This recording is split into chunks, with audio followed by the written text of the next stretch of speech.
dito sa farm namin, may dalawang kategorya ng isda na inaalagaan kami. Meron yung tinatawag na oviparous animals at saka viviparous. Pag sinabing oviparous, nagmumula siya from eggs and then mahahatch siya into an individual na kagaya din ng kanyang nanay.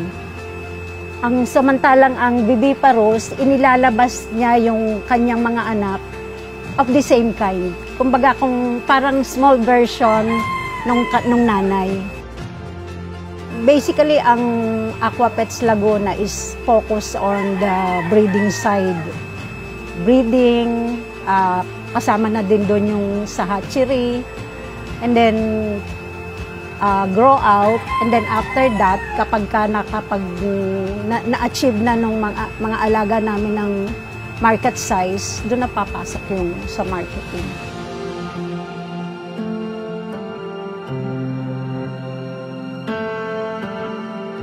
Dapat ang pipiliin mong lugar yung hindi ba flooded prone, yung medyo elevated, and at the same time, maganda yung vegetation. Pagdating naman sa feeding management, nutrition ng mga isda na aalagaan, number one na i-consider dito yung mga high protein na feeds. Maraming iba't ibang tipo ng pagkain na andyan papasok yung live feed, which is yung ginagawa ko sa laboratory namin. And then merong mga frozen food, meron ding mga pellets. Kapag ka mga ordinaryong mga hobbyist and mga grow-out farmers, hindi na nila masyadong focus ang frozen at saka ang live. Kasi number one consideration is ang live feed, ang hirap i-maintain, mahirap mag-culture. Unlike kung yan ay pelletized form, yung commercially available, nandyan lang madaling mahanap. Kaya ang may advice namin, kung wala man yung mga live feed na yan or yung frozen, kung mag-focus on pelletized form, pipili na lang ng magandang quality ng feed. Ang pelletized form kasi, kung sa akin personally, mas ipiprefer ko siya walang masyadong wastage, plus yung ingredients niya hindi kumakalat. Ang live feed naman, although talagang sa totoo lang, maganda talaga kasi high protein, pero ang ang nagiging malaking problema is yung pagkukulture ng natural food. Ang mga isda, ang normal talaga na pakain dyan is twice a day. Ang pinaka-ideal na time is 8 o'clock in the morning and 3 hanggang 3:30 ng hapon. Kasi doon medyo active pa yung metabolism ng isda.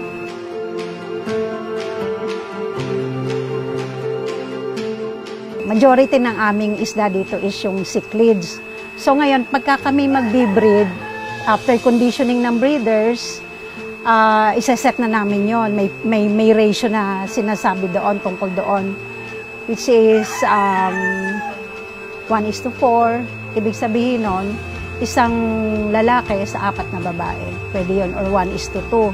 Kapag ka nag-spawn na and then hatching, yung mga babies nun, immediately inaalis yun. Ang isa pang practice dito sa farm is yung mouth stripping, yung sinasabing tak-tak, na forcibly kinukuha namin yung fertilized egg dun sa bibig ng nanay. So yun, bali kapag ka na-harvest mo na yon, ilalagay mo siya sa isang hapanet, and then hintay mo siyang mag-first swimming. After nung first swimming na yon, itatransfer mo siya sa transition pond or transition tank. Palalakihin mo siya ng mga 1 month to 1.5, and then itatransfer mo na siya sa grow-out pond. Pero syempre, dapat yung mga stages na yun ng pagtatransfer mo, coupled yun with good nutrition. Good nutrition and good water management.